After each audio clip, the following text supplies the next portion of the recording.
Today on Public Eye News, winter restrictions begin in Marquette and an update on troops at the U.S.-Mexican border. Adam Diaz is feeling the Halloween spirit, and we'll have our weather forecast, while Devon Lanier has the latest on NMU sports. Hi, I'm Grant Lukens. And I'm Caleb Rydell. Welcome to the Halloween edition of Public Eye News.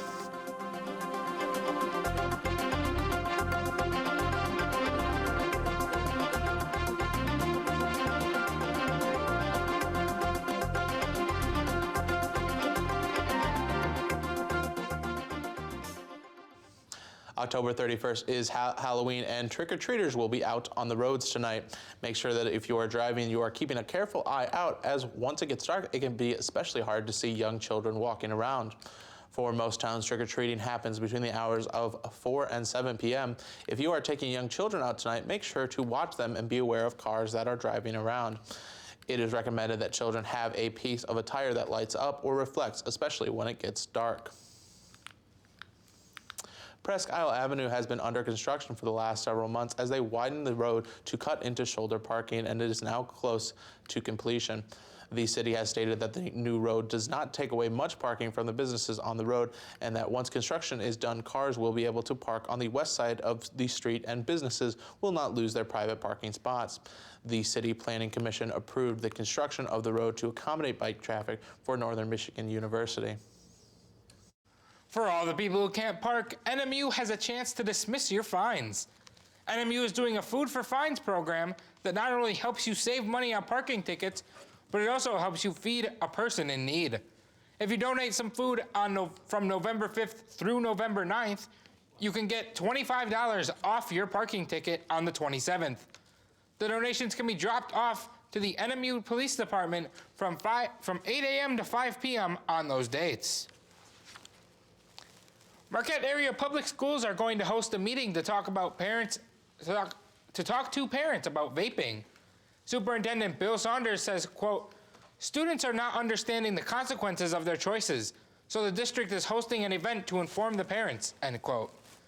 The meeting is on Thursday at 6:30 p.m. in the Little Theater at Marquette Senior High School. The snow is on its way for much of Michigan, and the Marquette City Police Department have some reminders for the public about winter safety and snow removal ordinances. The city will start enforcing the winter parking ban on Thursday, November 1st, with the first week giving out reminders of the ban. After the initial week, parking citations are $75, and repeat offenders will have their cars towed at the owner's expense. Pushing snow from private property onto public property like sidewalks and roads is illegal, and residents parking their cars in the yards and between sidewalks and the street is also illegal. On Tuesday night, the Sawyer Community Alliance heard updates on the mobile grocery store that would come to the area. This is in an effort to bring healthy food options to the community and build a quality of life in the area. In a partnership with CTOR Solutions LLC, the Sawyer Community and the Sawyer Community Alliance hopes to launch the project in the spring of 2019, where alongside the grocery truck, they hope to offer gardening and cooking classes. Sawyer lacks a community grocery store, making food scarce and difficult for people without vehicles to get. Sawyer has a health center clinic that is federally qualified, so they plan to also do prescription food programs. And after the break, we'll be back with your national and international news. Stay tuned. On Nova, victims of a gruesome slaughter. They have suffered extreme violence. The rope is still visible around the neck. A moment of terror frozen for thousands of years. This body goes back to the early Bronze Age. Can modern forensics solve the mystery of who they were and how they died? It's an image of ritual truth. Ghosts of Murdered Kings on Nova. Tonight at 9 after Nature on Public TV 13. Welcome back. More than 5,200 troops were being sent to the border to prevent the migrant caravan from crossing onto U.S. soil. The troops won't be able to detain migrants, seize drugs from smugglers, or have direct involvement in preventing people from crossing the border, but they will be able to erect barriers, fly helicopters, and repair barriers near the border. President Trump may send more of the military to the U.S. border after the midterms and when the caravan gets closer. Scientists in Switzerland say they've developed a spinal implant that enables paralyzed people to walk again. CBS's Tina Kraus has the story from London. 1, 2. David Mazie was paralyzed for 7 years until one of Switzerland's leading neurosurgeons gave him a spinal implant that changed his life. Here he is training with it a year ago. When the device is turned off, he can't move. When it's on, he continues to walk. This little device that is an impulse generator is giving impulses to the electrode that is located on the spinal cord. Stim on. David can control the stimulation remotely through his watch. When it's on, he's able to walk more than half a mile. I think you got to try to do the impossible to make the possible possible. And I think we're doing that, and it feels good. Nerves in the spinal cord send signals from the brain to the legs. In someone who's paralyzed, there's usually a small signal, but it's too weak to create movement. The implant boosts the signal, activating muscles in the legs. The scientist who developed the technique says the implant even seems to help repair damaged nerves. Nerve fibers are growing again, so that they are reconnected the brain to the spinal cord. Doctors are working to make the stimulation more comfortable for patients like David so they can keep the device active all the time. While this research shows paralysis can be reversed to some degree, the question remains, by how much? Tina Kraus, CBS News. In the search for the crashed Lion Air plane, search and rescue has found aircraft debris and passengers' belongings on the sea floor. The search for the fuselage is still ongoing, and a chilling video of the passengers boarding the flight has emerged. The search team has found the black box recorder, but they are currently not able to retrieve it due to strong currents. Several minutes after the 2-month-old Boeing 737 MAX 8 jet took off, it went into the Java Sea and killed all 189 people on board. NMU's politics and media class has put together an ongoing discussion covering the election process and why you should get out and vote. Today's segment is about Proposal 1, which looks at legalization of recreational marijuana. Good afternoon. My name is Jackie Jaffetson with Poli-Sci on the Fly, and I'm here with local attorney Brian Block to talk about the proposal to legalize recreational marijuana. Thank you for being here. You're welcome. First off, what are the arguments to vote this ballot measure in?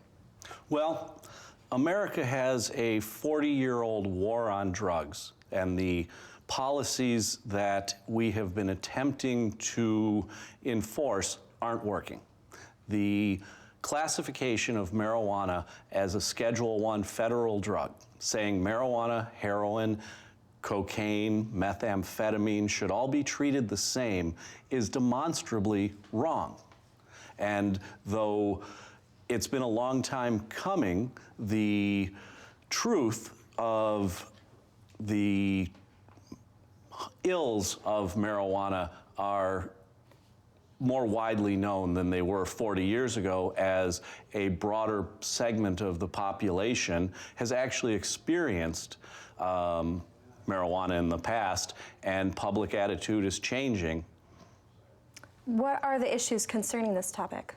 Well, marijuana is a substance which has been in our society, though underground, for 100 years.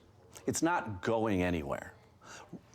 Criminalizing it, putting people in jail, putting people in prison, arresting college students who are sitting in the parking lot smoking marijuana so that they can enjoy a night in a cell, the feel of handcuffs, isn't working.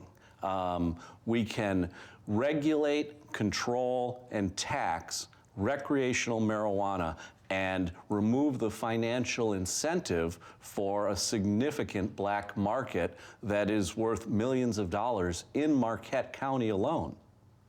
Thank you, Brian, for being with me today. This has been Jackie Jaffetson for Poli-Sci on the Fly. Don't forget to go out and vote on November 6th. And after the break, we'll be back with your weather and sports. Stay tuned.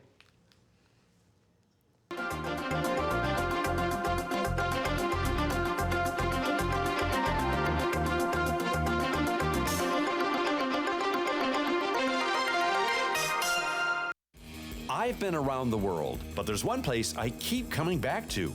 This week on UTR, we're back in the Ann Arbor area for a hot museum, Korean cuisine, and frames for a fresh start. We'll also meet a family that baked a new life in an artist who works right under your feet. This is an Under the Radar Michigan you just gotta see. Thursday at 9:30, Friday at 5, and Saturday night at 10:30.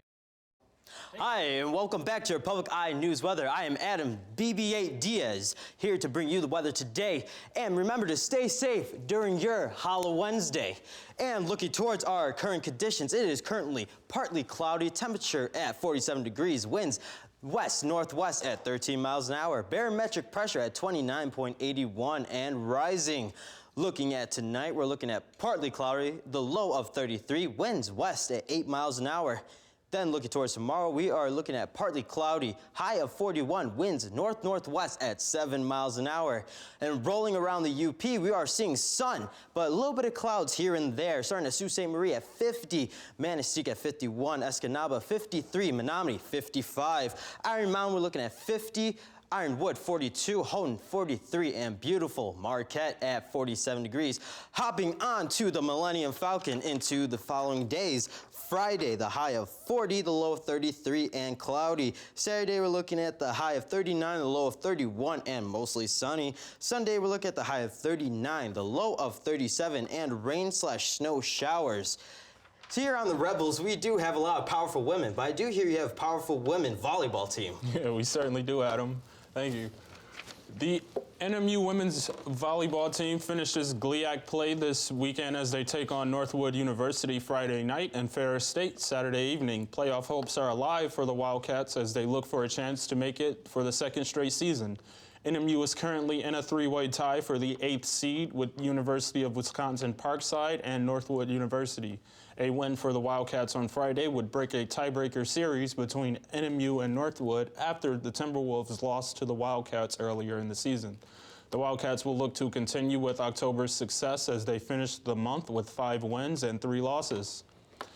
And the Wildcat men's football team also continues GLIAC play Saturday as they head to Wayne State University for a 1 p.m. matchup against the Warriors. Last time out, NMU lost to Michigan Tech 35-33 for the 4th loss this season that was within 1 score. On the upside, the Wildcats offense rushed for over 300 yards for the 3rd time this season, reaching 390 yards with 5 rushing touchdowns for the day.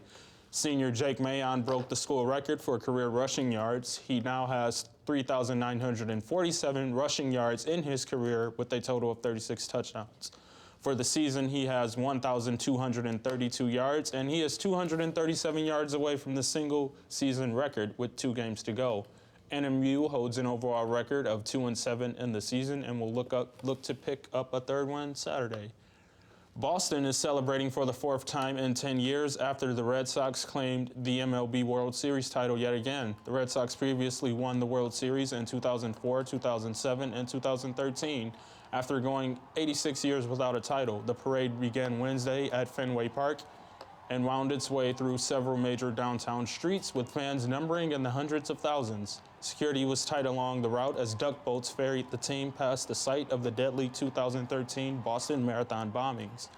Winning pitcher David Price announced his plans to stay with the team next season and left Boston fans with even more good news following the team's announcement to obtain Chris Sale, another star pitcher in the MLB, for next season. Well, that's all the time we have today. Tune in tomorrow for more Public Eye News.